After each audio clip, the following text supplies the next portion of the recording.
Welcome, everyone. This is just going to be a terrific event. This is the largest attendance that we've had in the last year for any of our virtual, well, we've only had virtual events. 44 people have registered. And so it's going to be great. A couple of housekeeping things first. Because we have so many people, when we get to question and answer, it won't work to put your hand up because nobody's going to see it. You might be on the next screen. So please use the chat room down below and feel free to put questions in there all the way through, and then we'll address them when we get to the Q&A. And the other thing I'll ask is please mute your phones except for our panelists and Pamela. Because with this many people, it's a bit tough on the bandwidth. So I first want to introduce Pamela Martin, who's our moderator. Pamela has 35 years of experience as a journalist in BC, starting with being a reporter for CKNW Radio, then a reporter, anchor, and producer for BC TV News, and then a news anchor with CTV News, followed by a stint as Director of Outreach in the Office of the Premier of BC, which I'm sure gave her firsthand observation of the challenges that women face in political service. So, and Pamela will introduce our panelists. So take it away, Pamela. All right, thank you so much, Carol, and thanks to Christy Clark and Shirley Bond for being with us here today. And as Carol mentioned, the format will be that I will lead a discussion and then we'll open it up to questions. And if you can put your questions on the chat box or just put your name and maybe then I can call on you. And be sure to keep your microphone muted until we get to your question. So welcome to both of you. And I don't really think that Christy Clark needs very much of an introduction. She was the first woman ever elected the Premier of British Columbia, and she served in that role from 2011 to 2017. And I think the last time that IWF officially saw you, Christy, it was during a celebratory dinner that we held to acknowledge your amazing achievements as the Premier. And, you know, I think it's fair to say that IWF has a pretty special relationship with you because not only were you a member, but also when you were the Premier, IWF women were invited to join you in your office, your private office, the Office of the Premier in Vancouver, I guess about 4 or 5 times at least during the time that you were the Premier, and invited to the office for a social gathering and a chance to share their ideas with you and listen to your ideas and just to connect with you. So we have a long relationship with you. And so I'm sure that everybody is wondering how you have made the transition into private life and what you're doing these days. So tell us. Well, thankfully I didn't have to stay at the Premier's office to clean all the red wine stains off the desk that you guys left when you were there. So that was one blessing of leaving. But I would say that after, you know, it was, to be honest, Pamela, it was a little bumpy. It really was. Like, it was just, it was. Well, the election was. Yeah. So you know how we get, and we mostly, you know, when I was growing up, I sort of learned that this was a thing for men mostly, but I think it's true for women. We really identify ourselves with our jobs. Now, women lead probably have more titles in life, like mother and daughter and things like that, because we're caregiving for a lot of people around us at the same time. But, you know, corporate executive, accountant, lawyer, trade negotiator, whatever, Premier, whatever you are, those are also identities that you have. But when you're a politician, that identity is so intensely wrapped around who you are. And it's because it's not just you that thinks of yourself that way and all your friends that think of you that way necessarily, or your family. It's everybody. And so it was really difficult to kind of unwrap that identity from myself and figure out, okay, wait a minute, I want to be somebody else, but nobody else knows me as anything else. And that was hard for a long time. So, and I was also super tired. Honestly, I got to say, I slept for most of a year. I wouldn't have felt like anyway, and gained 30 pounds and then kind of came out of it. And, you know, I'm feeling good now. I'm on 3 corporate boards, one's in the United States, 2 in Canada.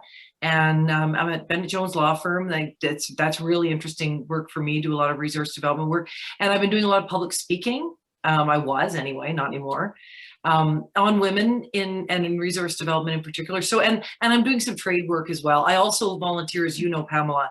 I chair the Roots of Empathy, which is an international organization that teaches kindness to children, teaches children how to be kind while they're still in elementary school, so they can grow up and be kind adults, and we can have a civic society where we don't yell at each other. That's, I think, my favorite thing that I do. So transition, done, over with, very hard, felt like it took too long, lost most of the weight. Okay, great. Okay, that sounds like a little more fun maybe, although I'm sure that you had a lot of fun as the premier. Now, Shirley Bond, you are currently the interim leader of the BC Liberal Party and the leader of the official opposition. A tiny bit of background, you were first elected in 2001 from Prince George. You are a woman who has served an incredible number of cabinet portfolios, including Deputy Premier, Minister of Health, Minister of Education, Minister of Jobs, Minister of Labor, Minister of Justice, and that's not even all of them. And in addition to that, you were the first female Attorney General in BC history, and you're still in the thick of it. So way to go. Both of you are trailblazers, and we're so proud of you. And, you know, I wanted to start with you, Shirley. You served in cabinet under both men and women leaders, Premier Campbell and then Premier Clark. So are there differences that you saw, that you experienced in the way that women lead? Well, first of all, I'm taking notes about Christy's transition, because at some point here I'm going to have to unwrap myself as well from the identity, and I know it'll be a challenging thing. You know, well, I can certainly tell you this: there were differences between the two premiers that I served under. Was very, very honored to serve under both of them. I think the thing that I found most energizing serving under a female premier was the fact that typical stereotypical appointments and thinking about how women served in governments went out the window. And I was so grateful for that. You know, in our line of work, there's typically sort of two pots of ministries. There's the dirt ministries, and then there's the other ministries. And dirt, of course, is mining and forestry and all of those companies that Christy's probably working with right now, and technology. And those were typically male-dominated portfolios. It was very unusual for there to be a crossover. And I think what I personally found, and I can't speak for other women in the position of having served premiers of two genders, I just felt such a huge sense of relief that it wasn't about gender, that it didn't line up, that if you were a woman, you didn't do this in government. And for me, that was completely empowering. And I'm sure Christy has stories about how it was also very overwhelming, because for me, to have a premier who basically had probably more confidence in me than I had in myself was very stretching for me. And that stretching continues today. I had a really great teacher, mentor, and friend. And so I would say there were differences. There were also similarities in terms of passion and loving their province and serving well. But certainly for me, I felt far more empowered when I served under a female premier. And I'm not saying it because she's on the screen today. I say that whenever I'm given the opportunity to speak, especially to young women, about how incredibly fortunate I was to have a woman who saw strengths and skills in me and gave me jobs that I never could have imagined I would have been asked to do. Well, it's interesting that you would say that you didn't feel maybe that you kind of measured up to as much as she was treating you in a way that you did. And I know that there's a story that Christy has told me, which is that when she first became the premier, that you asked Shirley, invited Shirley into your office and asked her what job she would like to do. And she said, Solicitor General. And then about a week later, you invited her back to your office and you said, okay, the job is yours. And she started to cry. So tell us that story. So I'd like to know why, what was it that went on there? Well, I think it speaks to what I said earlier. I think that for certainly my time previous to that in government had been a male dominated role. And I was fascinated by the subject areas, policing and public safety and all of those things. And having never been in law enforcement in my life, I felt it was something though that I could bring a fresh perspective to. So I guess the main message is be careful what you wish for, because when the premier then told me I was actually going to get the job, it was actually a very profound and overwhelming moment for me personally, to think that you ask, that she took the time to consider an entire group of people and then said, you know what, I believe in you. I believe you can do that job. And it was just a very powerful, emotional moment for me, recognizing that she had faith in me. And it was a moment that her reaction was probably more, I think she was in stunned disbelief at my reaction, but it's a moment I've never forgotten. It has shaped how I think about empowering people and seeing their strengths, even when they don't see them themselves. Mm-hmm, mm-hmm. And I think that's the trick to putting together a good cabinet or a good leadership team, Pamela, is to recognize that every single person is flawed, including ourselves, obviously, and that all of the people on your team are flawed. And now the thing about politics is you don't get a whole bunch of choice in who you put on your team, because say you elect 50 people in your caucus, which is a big number, but say you got 50 or 55, you have to put 20 of them in cabinet. So, almost half of the people that are been chosen by the public, some of whom might be really great and some of them might not be quite up to snuff. You've got a pretty limited pool to work from. And so you're going to end up with people in your leadership team who are maybe not great at everything. But my view was everybody is great at something. And so what I saw part of my role as was to help people see what they were really great at. And in Shirley's case, she's great at a lot of things. I mean, that wasn't in Shirley's case, I think it was really just helping Shirley do something that I also had to do, which was have that moment where you find your own power, where you say, you know what? I'm powerful here too. I actually have the power to do whatever I choose to do. I have agency, and helping people locate that agency within themselves. Some people have more of it and some people have less of it. Shirley has a lot of it. And that was a moment, I think, Shirley, you've just described, where you caught sight of that. I'm sure you'd seen it before, but you caught sight of it in that particular moment. We were sitting there, remember, I think it was in the hotel room on the bed, I think, or something. I don't know. Something completely unglamorous for two middle-aged women to be doing. And I can tell you this, that I will just add this, Pamela, that it was also probably a sense of enormous relief, because Premier Clark actually kept me to the very end of the list. Oh, did I? In terms of appointments. And so you wait with bated breath for that call from the premier to say, am I going to have a job? Am I going to be in the cabinet or not? And that's a very high anxiety period for everyone, including the premier, who's trying to manage that number. So I think it was a combination of a huge relief that I was in the cabinet, and then that overwhelming sense, as Christy says, of just it was a very powerful turning point for me. Now, I can honestly say that I still have moments where I think back to that and remind myself. And Christy, as a friend, has also reminded me so many times, lean in. And that's something I had to learn, and something I'm still every day, pushing myself to do. And so that was a very profound turning point for me. And I still look back at that moment, and it makes me have that sense of an incredible moment, a pivotal moment for me, for sure. Mm-hmm. Well, Christy, what do you think it takes to be a leader, a political leader today? Do you have to be tough? Do you have to be likable? Or do you have to be tough and likable? I mean, what are the most important qualities? Well, I think the qualities are different for men and for women. That's the thing that's so unfair about it. Sure. And it's not just true in politics, it's true in business, it's true in wherever you happen to be.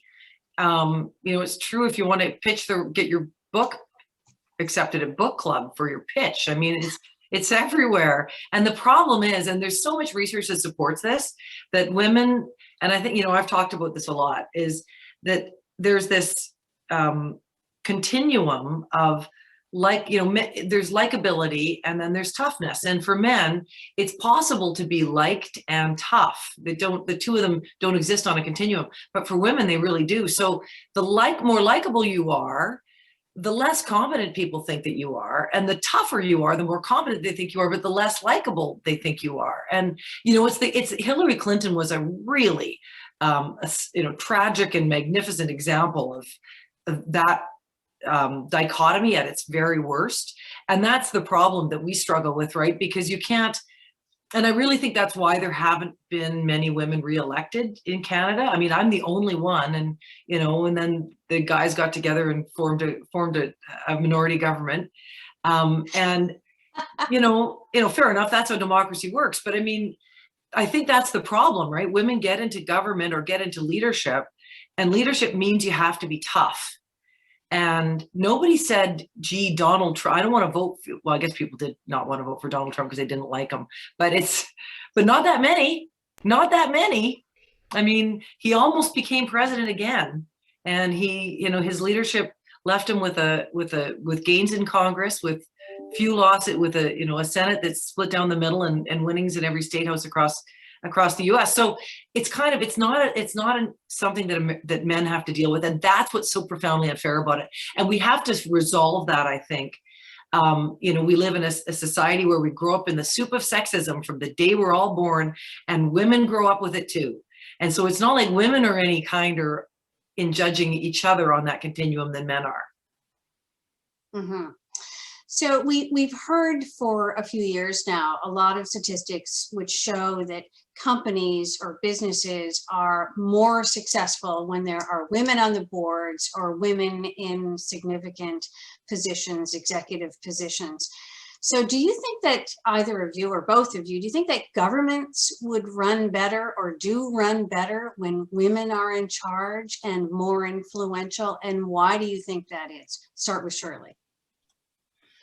Well, absolutely. You know, I don't know about in charge necessarily, but at least represented. And I think one of the most highly underutilized resources is actually the skill set of women, you know, in our businesses, in government. And, you know, I just want to go back to what Christy said about, you know, you're either likable or you're tough, and there's really a hard place. That is a very difficult place for women to find themselves. It's one of the reasons I think a lot of women are not interested in getting into the line of work that both of us chose. But, you know, women, you know, when you stop and think about it, I was reading a study a number of years ago, and I don't have all of the statistics in front of me, but I can tell you this, that they looked at countries, for example, where women were health ministers. And guess what they found? There was more investment in public health when women held those portfolios, because they set different priorities, they connect differently. It's not always the case, but I can tell you, I think Christy told me once that she knew that that I had been successful in ministries because there was a massive spending increases in the wake of whatever ministry I had been in. And she actually described it that way. And in my wake, spending went up massively. But you know, I think we respond to things differently. Connection matters. And so when you have a cabinet room, I think it was actually under the Gordon Campbell administration. And I remember sitting in a discussion one day, and we were talking about the importance of childcare as part of the you know, economic growth and so necessary to get women engaged in the workforce. And I looked around the table, and there was hardly any women at that table, but secondly, there wasn't a single person around that table who had children who actually needed childcare. And so when you stop and think about major policy decisions being made by people who probably don't understand the issue as well as those who are facing that issue, we need to reflect the province we're serving. And I can tell you, you know, my organization, you know, previously Christie's, we have a lot of work to do on that front. We don't represent the face of British Columbians, and we need to make sure that not only from a gender, but from a diversity overall perspective, if we want to make great policy that serves British Columbians well, we need to change it up, and that's going to be a big task for us. Mm-hmm. So Christy, do you think that women focus on different issues than men? I think we focus on, actually, I don't believe that women are kind of tax, or women are kind of healthcare education voters and men are tax and deficit voters. I think that we can, that each of us focuses on the same things, but we have a different take on it. So, Shirley made the point. It's kind of when you're the parent who is, like I was, caring for, a mother with dementia, and you're the one that's, arguing with the nurses or the doctor, or you're the one that's comforting her when she's, freaking out. And that gives you a completely different view of the healthcare system than just the numbers that underlie it. Because we do have to worry about the cost of pharmacare and the cost of new technology and the aging population. But when you're in it, as a bystander, it's really different. And it's the same with education. Most of the people who are engaged in classrooms as volunteers and who are working with kids on homework after school and meeting with teachers, those are mostly women. Men do it too, but mostly women. So completely different take on it. And as Shirley said, the same thing about childcare. What I really noticed around the table though, was that, we had half my cabinet was women. And for most of the time, like it kind of went up and down a bit. And was that the women, when I started, didn't, except for Shirley, who is completely fearless about all this all the time, would not just say what they wanted to say. And the guys would all be up there yickety yak and saying their piece, right? And it might be right, it might be wrong. They really didn't care. But the women didn't want to say anything, partly because they worried that they might be wrong. And I'm like, the guys don't care if they might be wrong. Why don't you just say what you think? Why don't you just?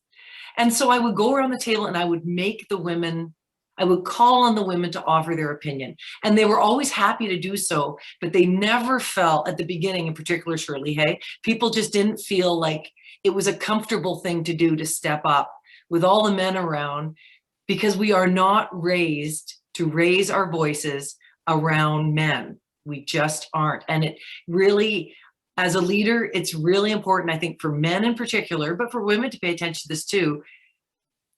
I think we got to draw each other in. We've got to lift each other up in meetings when we're together and invite each other to speak, knowing that we may not otherwise be invited, or we may not all otherwise be comfortable making our voices heard.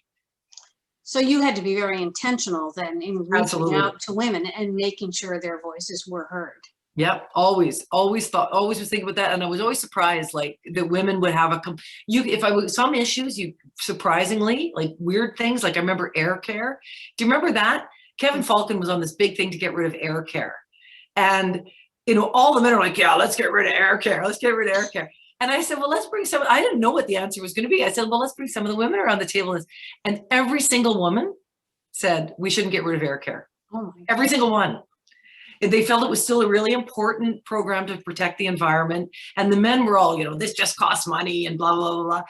And so I think we didn't do it, right, Shirley? Is that where we ended up on it? I think we ended up not doing it. Yeah. Or at least delaying it for a couple of years. But it was delayed it, yeah. It's on unexpected things too, where men and women really diverge. So you're saying policy then, actual government policy is very much affected by how many women are in. Totally. Yes, because these things come to the cabinet table and they have to be passed. Mm-hmm. Absolutely. So, and again, you look at a deputy minister's table, same deal. They're bringing forward policies that are based on, so Kim Henderson was my deputy. We had this big idea that we were going to do something about liquor control. And Kim had decided, you know what? I'm the one that does all the shopping in my household. I want to pick up a bottle of Chardonnay at the grocery store when I come home, when I'm bringing home the lasagna for the kids, because of course doesn't have time to do all the cooking. Mm-hmm. Well, we ended up putting wine in grocery stores, partly because Kim was such a strong advocate for it. And weirdly, it was a women's perspective on it, because I'm pretty sure her husband, James, wasn't going home and shopping. on the way home before he got there. Probably not. Yeah. You know, it's funny. Like, Yeah. it's when I reflect back on the stuff where women had an influence just because, you know, a kind of a weird policy take just because we were, and Evie Mustel will know all about this stuff because she talks to women and men all the time and finds all these unexpected divergences of opinion. Mm-hmm. Right, So Evie? you're saying- Hello, Evie. I don't know. I can't see who's here. Well, so you're saying that if people wanted things to change, policy to change, then one important step would be to elect more women. Yes. If we want more childcare, we really need women in there who have had childcare issues, who can reflect back on that. And grandmothers who are looking after their kids' grandchildren because they can't find childcare. And women who understand, women and particularly women in leadership, who see what Shirley has noted, this huge human resources loss that we have, that we can make, that we can put to use. And all of these women who may want to find fulfillment outside the home but can't. Mm-hmm. You know, I mean, to me, it's a quality of life issue. It's a quality of the economy issue. And it will only happen if people who have the personal experience of struggling with it end up around the tables to when they're making those decisions. Those priorities are set by politicians. And I think, Pamela, there's another thing that's really important to me, because it's something that, you know, people, I think, assume that when you elect a woman, you want them to care about women's issues. I've always described it as issues that matter to women, because actually the economy matters to me as well. And all of those things that aren't typically associated with women's issues. And I see it much differently. I think it's issues that matter to women. And you got to know that a lot of the issues that matter to men matter to us too. It's just we don't get the opportunity to bring our perspective or our way of shaping that policy perhaps in a different way. And it's not unlike what happens in caucus rooms or around cabinet tables. There's work that needs to be done there, but how you do that can change depending upon it's women or man at the helm. And I can tell you that right now, that's one of the things that I'm working on you use the word intentionally, very intentionally. As Christy said, I want caucus to be a place where people feel like they can say what they need to say without judgment, without criticism, without, feeling like somehow that isn't, that doesn't have as much value, as if somebody else had said it. So it is about being intentional, and it's really hard work, and it is about drawing people in. But having women there makes an enormous difference because of the way we approach the issue. It doesn't mean that we care about a certain type of issue. We care about all of those issues. And I think it's an important difference. Mm-hmm. Well, there seem to be a lot of reasons that women aren't leaping into politics. And one of them is that there is a lot of pressure on women, way more than men, I think, to share their personal lives if you're a public person, if you're a politician.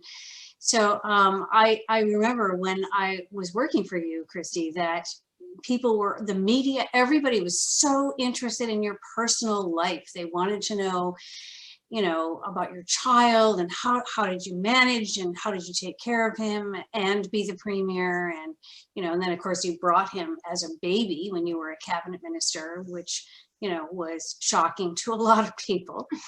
But the one thing that I will just never forget, which was the night that you were elected the premier. You'll remember this. And Chris Galis was interviewing you on Global News. And here you were, you had just become the premier of British Columbia. And the first thing he asked you was, who are you dating? I know. I mean, it's like, what? You've got to be kidding. I mean, what's your take on all of that? Why is there this focus on the personal lives of women? I don't really understand it. I honestly, I still don't understand it. Like, why do we, because we don't care so much about men's personal lives. And I think it's because we don't, it may be part of it is it's an indication we don't take women so seriously, that we're interested in more in the kind of gossipy side of it that with women. And maybe it's because women also don't command the same level of respect that men do. I mean, really, that was just an act of real disrespect in my opinion. And you would never ask, I mean, I think the question is, why would someone never ask a man those questions? Because you would consider it to be disrespectful. Yes. You would consider his privacy to be something that was out of bounds, and there are boundaries there. But for some reason, those boundaries aren't there with women. And I also think too that there is a real curiosity about it, because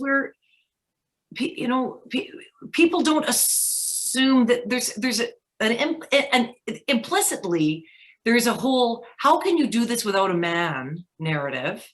And how can you do this as a mother and be a good mother narrative too? That's the other part of it.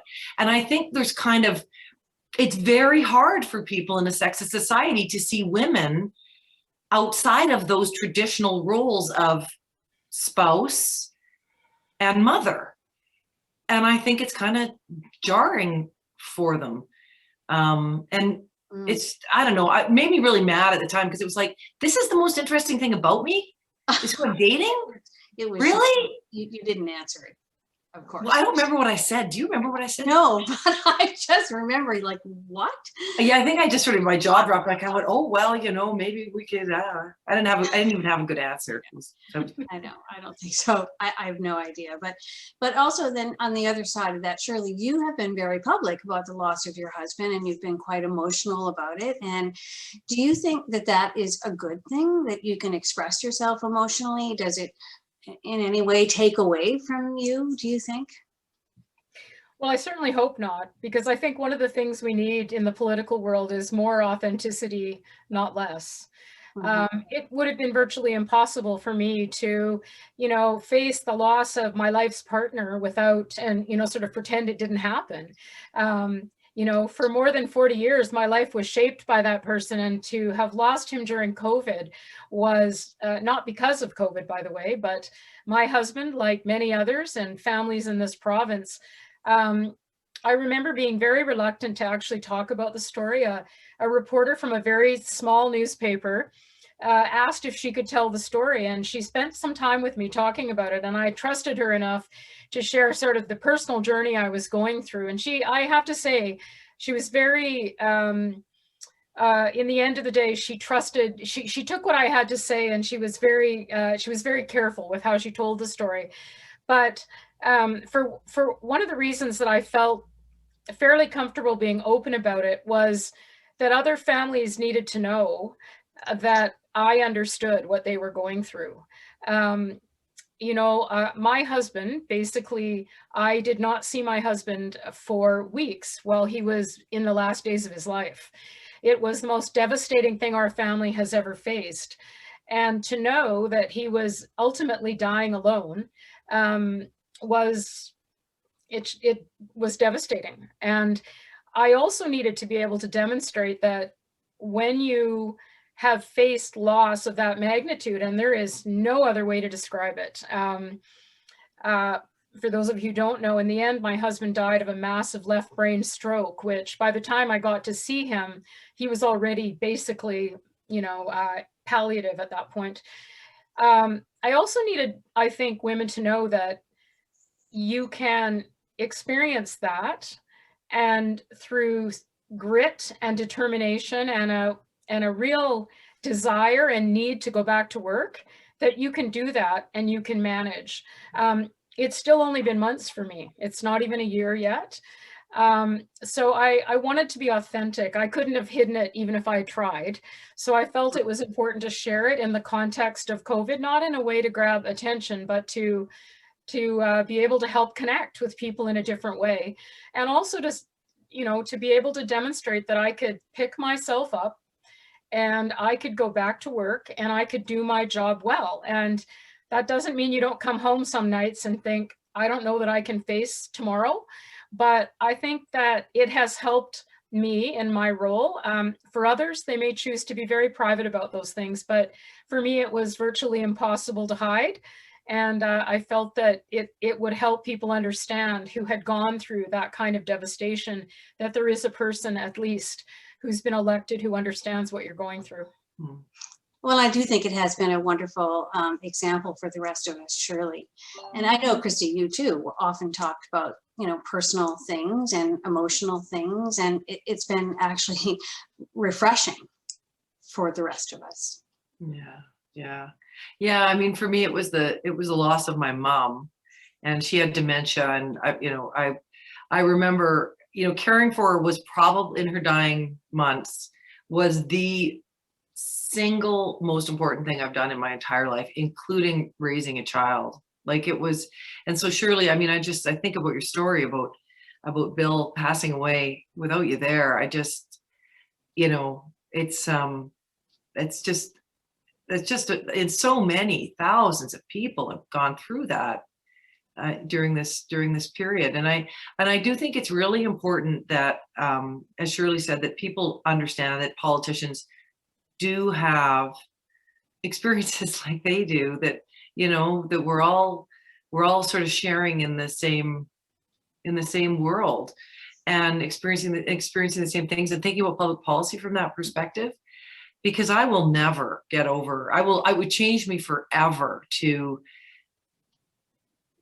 I was so thankful that my mother had given me the chance to care for her in her dying, in her dementia, in her last months, that I felt like she wanted to make me better or something. It was kind of like her last gift to me, as she sort of just barely hung on. And that's part of what makes women great in politics. That's why we're important, is, you know, to the extent that we choose to share those things, it's something that men don't tend to do. And that kind of connecting, I think, really matters in public life.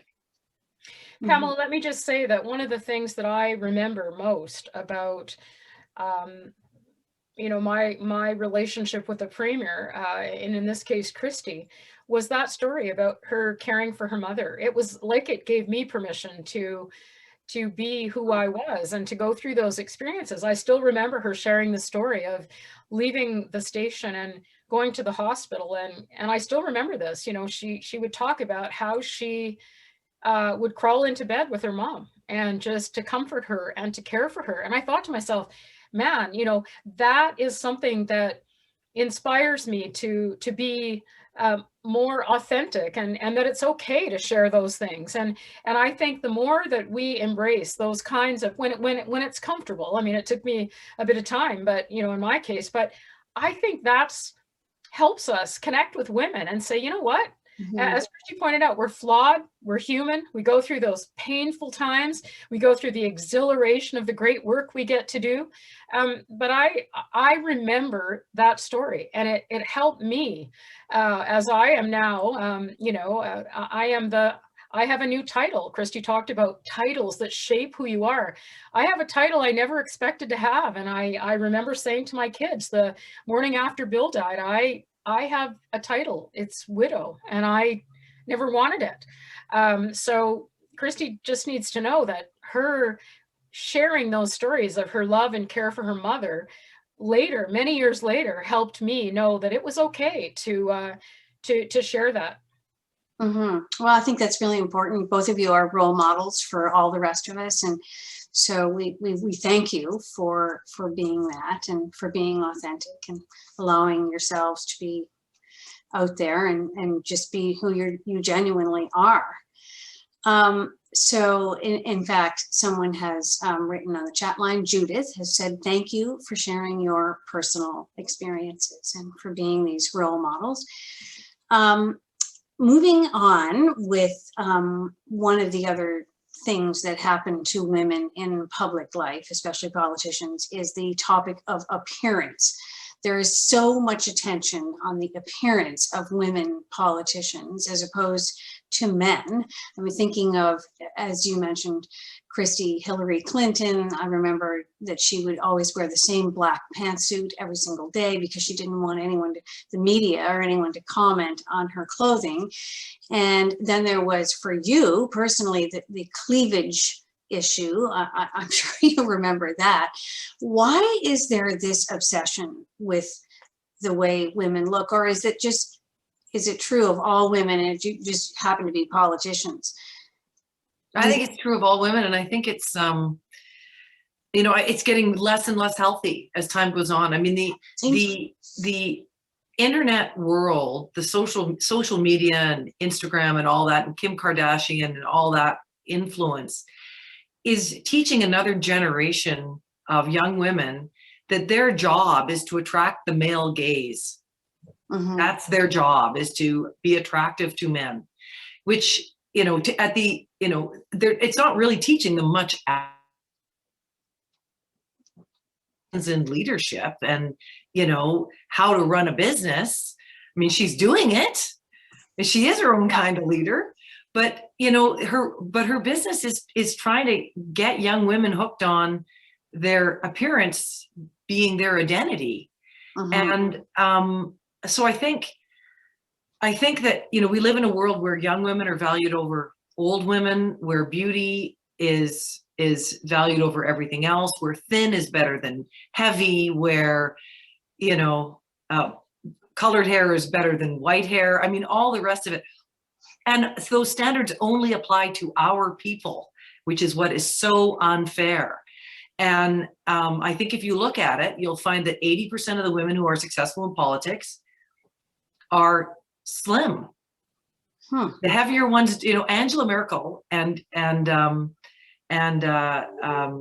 Margaret Thatcher are two women that really broke the mold on that. But you look at the mass of women who were elected to Congress in the United States and to the Parliament in Canada, for example, they are by and large younger, prettier, slimmer than the average woman is.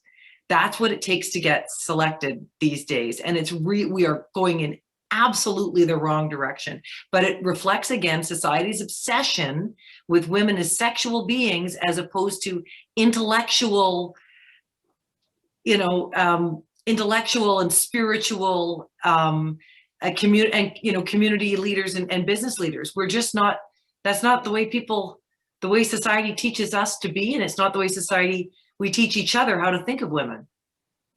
I wish I had a way better answer than that, Pamela. I know, because I'm not sure how to change me. it. How can it be changed? Well, I think more women need to get into politics. That's what it is. Like, we just need to get used to more women being there and having a real diversity of faces amongst our leadership, I think, you know? So it really drove me crazy. Still, like, I still put on makeup today. I don't know what was making me do that. You're wearing makeup too, Pamela. I'm not going to get after that. I'm guilty as charged. But it's like, you know, I would never have gone on television without wearing a lot of makeup and without doing my hair and things like that.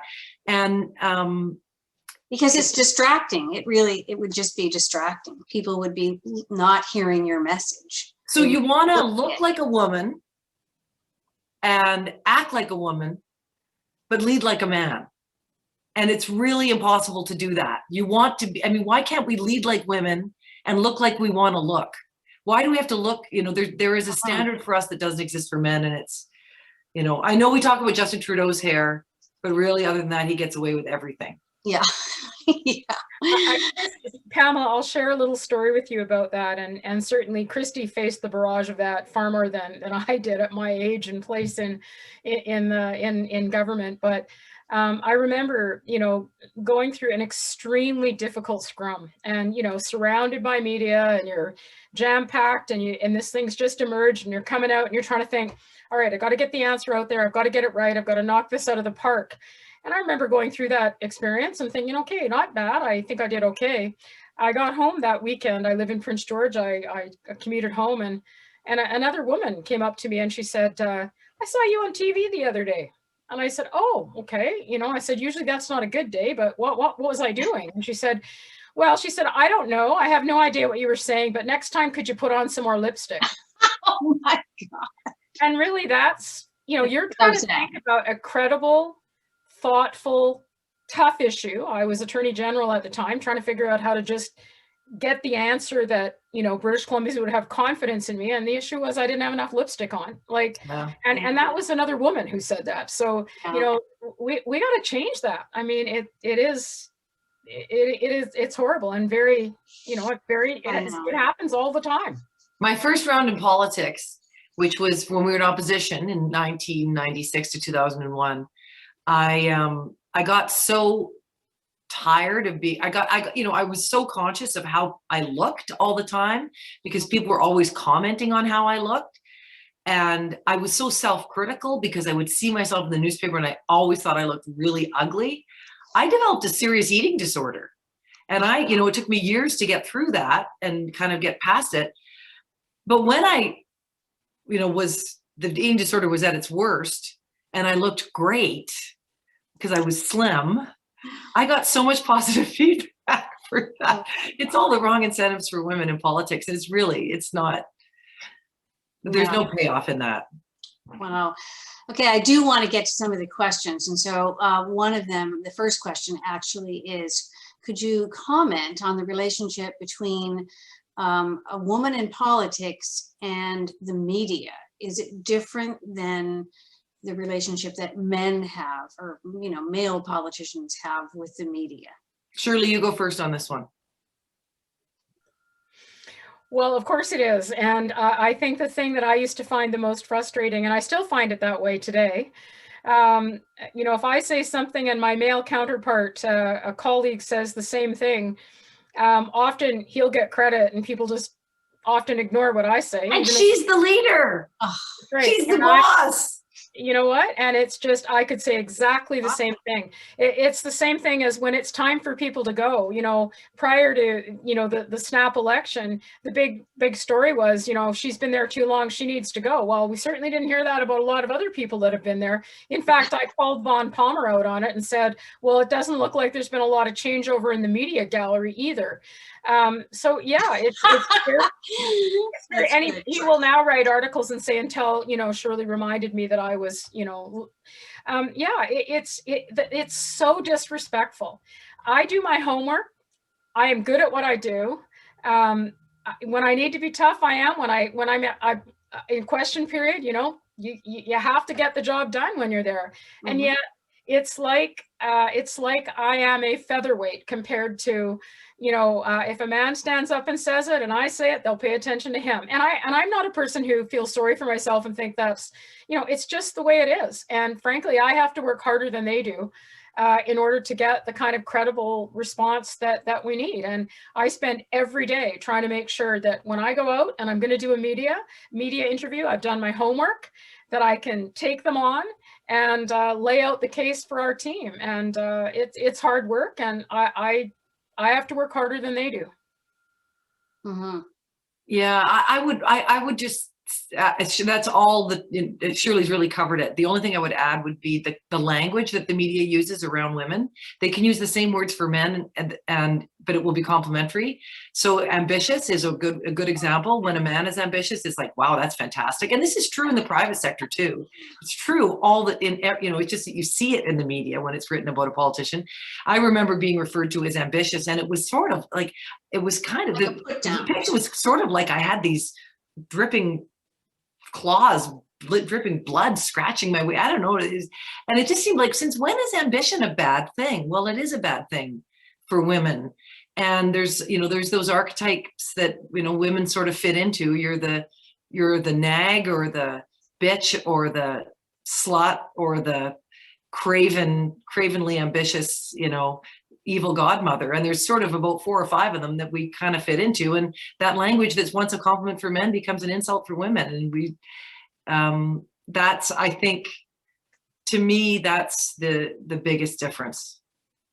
Mm-hmm. Okay, I do want to read a comment from Laura Hansen. Hi, Laura. Yes, Laura's here, and her husband Colin, as you know, is finance minister, and she wrote a little story saying that his executive assistant said to him when he was the finance minister that he was going to need a second suit, and Colin said, "I have 2 suits, and they're both navy, and nobody's noticed." So obviously trying to point out how that was all he needed. He's got 2. Both, they look the same, so nobody cares. Whereas I know there was always pressure on you, Christy, to have, to look right, to have, a new outfit, whenever, from time to time as much as Yeah. possible. And there was just so much attention paid to that. Yeah, I know. Well, it's like, Shirley, why do you wear more lipstick? Why do you always wear that pink jacket? I hate it. Yeah. Stuff like that. Well, Just- I don't know if you remember that the mayor, Richard Stewart, decided to do an experiment, and he wore the same suit. I'm assuming he got it cleaned in between, but he wore the same suit for a year.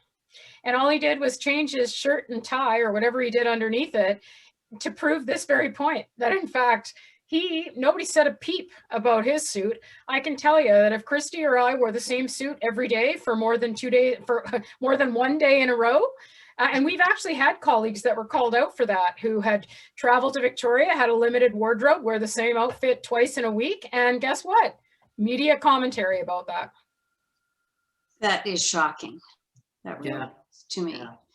So now Judith H. has asked this question. Tell us what women do better in politics than men. Crossing over the aisle and talking to other parties? Are they better at collaboration? Better at understanding climate change in the future? Do you have any sense of what women are better at? One thing I would say, it's general, is that I think women are less likely to be wedded to a single outcome. And that's really, really important in the creation of public policy, because you never know. I mean, I think about, for example, when we were doing the LNG projects, getting those going, and we were successful at the end of the day with the Shell project coming. What we started with in terms of where we thought we were going to go was very different from where we ended up in some really, really important ways. And it was way, way better because we'd collaborated, we'd done tons of consultation. We worked with, huge numbers of people at the grassroots and in Indigenous communities and in rural communities across the province, and businesses and investors. And we just, we ended up with something that was bigger and better than I thought it was going to be. And I had to untether myself from my preconceived notions about it in order to get there. And it was a hugely important learning experience for me. And it's not something I typically see men do as well. I mean, I think there certainly are lots of men who can do that. But I think my experience with the women around the table, those creative public policy solutions usually are often turn out better because that consultation, it's not just consulting, it's also allowing yourself to really shape a new outcome based on the consultation, the input you receive. Mm-hmm. Okay, and any thoughts on that, Shirley? Well, I was going to say everything. They do everything better, but I don't. Yeah. I probably wouldn't get away with that. But I do think that I think that we are. I certainly, I'm willing to hear other viewpoints, and whether or not I change my mind or not, I think that there is such an important. It is so important that people feel like they can be heard. And the other thing I think that we're good at least I know that that I certainly have done this, and Christy has as well. But I'm not at all threatened to be surrounded by people who are really great at what they do, and people that are smart people, and I relish that, because I love to feed off those ideas and have people share. And so, in my experience, both as a minister and now in this very unique position, and it is unique, I love having staff around me and others who are willing to say, hey, what about this? What about that?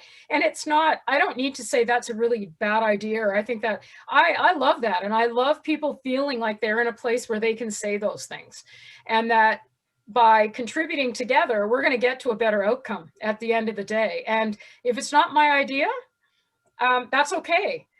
Ultimately, if we're going to be successful, you got to be willing to open yourself up to hear those things. And I think women do that better than men. I don't feel threatened by having really great people come up with great ideas, share them, and then put the pieces together to get to a better outcome. Mm-hmm. And I would, another thing, Shirley, I don't know if you would agree with this, but I always observed that there was a bigger element of ego involved for men in politics. And I think that's certainly true in business as well, now that I'm out in the private sector. And for the women, it was more, not that women aren't also driven by ego, but women were more focused on, boy, I'm really happy to do this because I really want to get to do this job and I want to do it well. And there was just a lot less of the, gee, I'd love to have the power here. And the exercise of power for women, in my experience, was more about getting the job done than it was about serving one's ego. I think that I would probably agree with that. I think what matters to me most in the end of the day is getting to an outcome that's really, that gets to doing the right thing. Like, I'm a really big believer in doing the right thing. And, you know, we used to say to each other, you know, do the right thing, not necessarily the popular thing.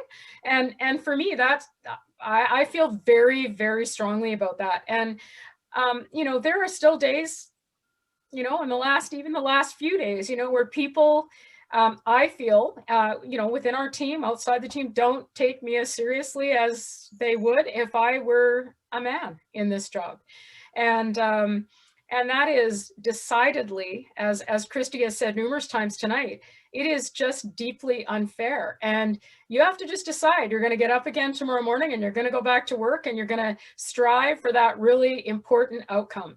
But I agree with Christy. I think we are a lot less driven by ego. Not that we don't have them and that women in our group don't, but I think somehow we find a way to set that aside when it's necessary, and we just try to get to a really important outcome that's going to make a difference. And I know that I'm certainly driven by that. Okay, now I wanted to get to another question, this one from Kelsey Dunwoody, and she's wondering, well, stating, first of all, that many goals cannot actually be achieved during one term of a government, especially green economy goals. So do you think that women can bring the parties together to work over election cycles, and rather than increase polarization, maybe decrease it and help the parties to work together to achieve the goals? I mean, I guess that's kind of similar to the last question. You're saying that women are good at bringing people together and consulting with each other. But I think that issue of being able to work beyond the election cycle. That's you know, that's a tough one, because we haven't had much success at that in British Columbia, women or men, to be fair. Yeah. And you know, sometimes the men are more collegial with each other, and sometimes but sometimes the women are as well. I don't really understand how we got here, but we're really stuck. We are really stuck, I think, wouldn't you say, Shirley, in a kind of an angry, polarized legislature. And, you know, it doesn't seem that way at the moment because everybody's sort of pretending to get along, but I don't think there's a whole lot of real, genuine, authentic friendships that are being formed across party lines that would really serve us between elections. And that's something that we need to work on. And, you know, it is something that in the past, the women in the legislature have done better than the men, but it all sort of ended with, you know, I think in the Glenn Clark era, Gordon Campbell, Glenn Clark era. And I don't put that all on the NDP by any stretch, because a lot of that was the BC Liberals. Yeah, and I think for me, I think that it's hard to navigate this pathway, because partisanship is sort of, as Christy says, embedded in the work we do. And what's most interesting is when you see the reaction to people when you actually step outside that set of expectations. I'll just give you a practical example. I desperately want to see green energy in the form of, in a project related to geothermal in a small community that I represent. And I knew that there was one way to try to move that forward, and that was to actually work with the Green Party. Because they wanted the same thing. And some of my colleagues were very unhappy with me. This was prior to this particular role that I've taken on. But to me, in the end of the day, what mattered most to me was actually getting the right outcome for my constituents. And we were headed in the same direction as the Green Party. And so what astounded me was, several conversations. It became public that we were working together. Leader of the Green Party gets up and sings my praises in the legislature because we're working together. Well, you can imagine what that did in the caucus in terms of sort of that partisan perspective. But I'll tell you what, back home, people said to me, I have new hope for politics. People saw that as, and it was one little inch. And that obviously didn't continue as we went into a minority parliament because, the Greens didn't really want to talk to us a whole lot. So I don't know how, I don't know how we change that thinking and grapple with the issue of partisanship, because that's really what it comes down to. And ironically, I can say this, Sonia Furstenau, leader of the Green Party, and I were actually on the same radio program today. And both of us were actually commenting on some of the flaws in the government's approach to the pandemic today. And both of us were on there, ironically saying virtually the same things. So, I don't know, it's going to take a lot smarter and longer term person than me to sort that out. But for me, at least, if the outcome is what I wanted was the best outcome for my constituents. So, I set aside that other political stuff and tried to get to that outcome. And I think though, Pamela, in the question too, was kind of a concern about climate change and what are we doing there? And kind of on that policy, I would say, I think there is a pretty broad consensus between the parties that we need to attack climate change. That doesn't exist at the federal level, but BC Liberals they brought in they brought in this carbon tax, which has been welcomed around the world as the best designed anywhere around the globe. And we had a very strong climate change policy, and so do the other two parties. So I think there's a lot of room for more things to be done. I think climate change is one case where there's a strong appetite on all sides. Mm-hmm. And I think bluntly speaking, at least in BC, if you want to be government in British Columbia, you better have a pretty solid approach to climate change and the environment, or you're probably going to find yourself sitting where we're sitting for quite some time into the future. Mm-hmm. Absolutely. Okay, now I think that it's a pretty well-established fact that women's jobs have been much more affected than men by the coronavirus. And in fact, it's being called a she session. She session, it's hard to say that. In many cases, I think women have been set back possibly a whole generation in terms of, career advancement and achieving pay equity and all those things. So a question from Evie, what specific policies or initiatives would you suggest that IWF advocate for in light of COVID and the disproportionate impact it's had on women? For example, what about a national childcare program, or, is there anything that we could advocate for? So I think the pandemic has really exposed the gaps that women fill, and how many things that we're trying to do and how impossible that is. You're on your Zoom call, you've got a pile of unfolded laundry beside you, and your kids are, not listening in class next door. I mean, it's just really, and it's all fallen on women to do that. So we've seen the gaps that a lack of a national childcare program has left us with. I think it needs to be a priority for sure. Here's my worry, is that right now, when we are so deeply indebted as a country, and healthcare is coming first on the agenda for new spending, I honestly don't know how the government is going to find the money to fund a national childcare program. Because it is necessary, it has to happen. I feel like the likelihood of it happening is shrinking, though, given that the government is spending money on everything else but a national childcare program right now. And we got to be worried about whether our debt is going to get downgraded, whether or not we're going to end up with interest payments we can't afford, whether or not some provinces will go bankrupt. I mean, we really need to be thinking about these things, because the thing about government is it's just like business. It's all about the money at the end of the day. So Pamela, it's kind of a two-sided answer for you. Yes, I think it's vitally important. But no, I'm not sure it's going to happen, because I don't think governments are going to look at it and say they can afford it. But is there something government can do, or IWF can advocate for? Well, I think IWF can advocate for national. I mean, there's no reason that IWF shouldn't be advocating for that. I think that's a really, really important policy. And, you know, I mean, do we put all our money into healthcare, or do we put it into the future generation? I mean, those are important questions we need to ask as a society. Mhm. And maybe we should be thinking about how we restructure healthcare rather than thinking about how we give up on dreams for childcare so that we can keep the same old the most expensive healthcare system per capita anywhere in the world, except for the United States. So there you go. There's my Okay, pitch. thank you.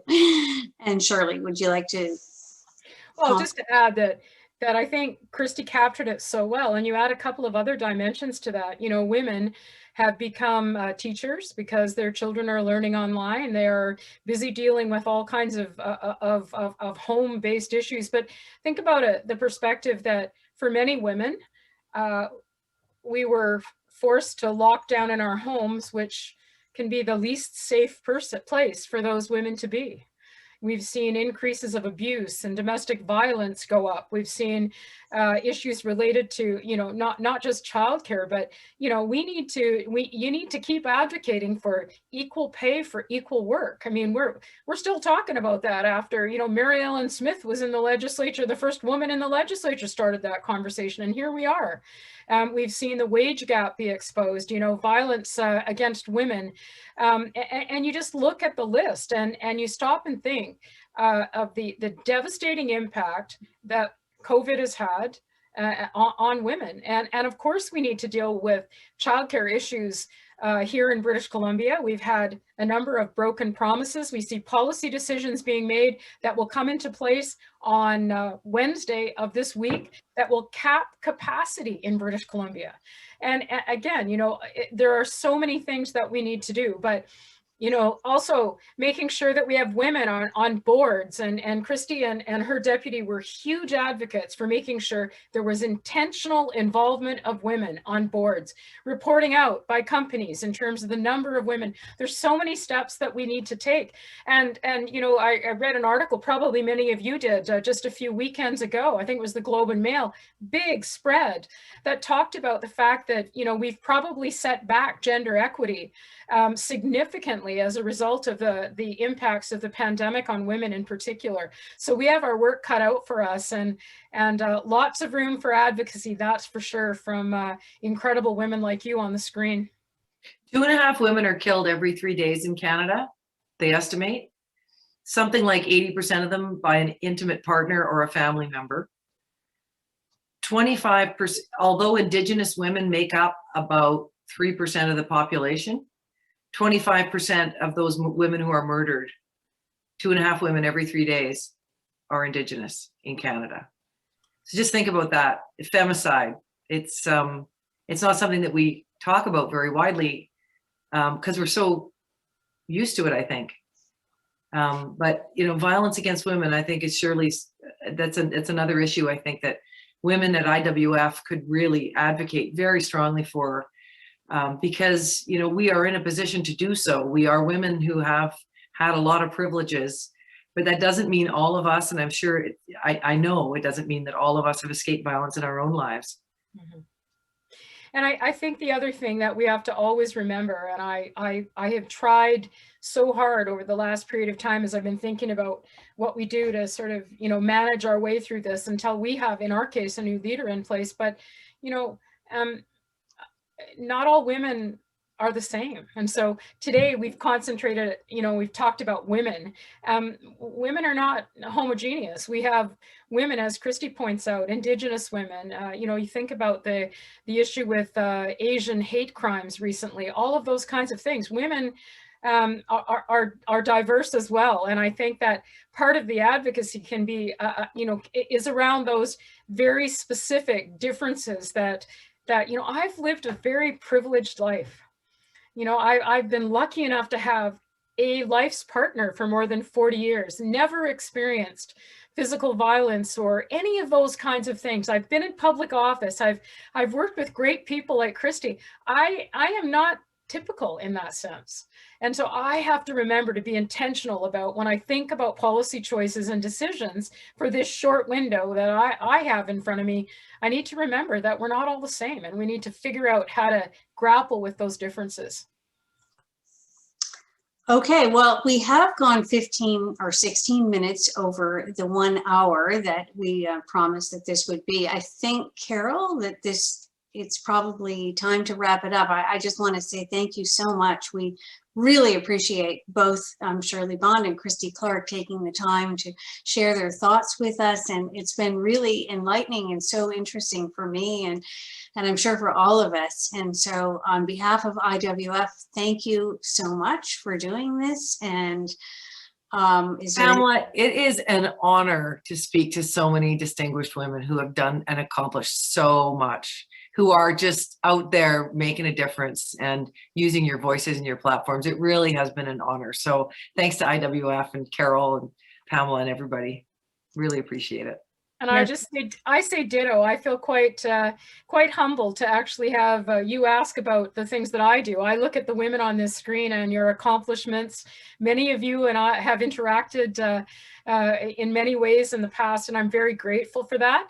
And I just want to say to Christy, I miss you a ton, and you've made a huge difference in my life, and I will not ever forget that. And I do agree with you. Christy told me that before I sought this job out, that I should have called her first. And now I realize that is probably the best advice she ever gave me. But I missed that opportunity. And thank you to Pamela for organizing this and prepping these ladies that they needed any prepping, and doing a great job of moderating. And thank you all for attending. It's still, we had over 30 people still with us after an hour and a quarter. So that's really a great review. Yeah, we could have you. kept on going, but I know everybody has lives to go back to. So thank you so much. Thanks, everyone. Thanks. Bye-bye. Be well, everyone. Be well. Be safe. Yeah.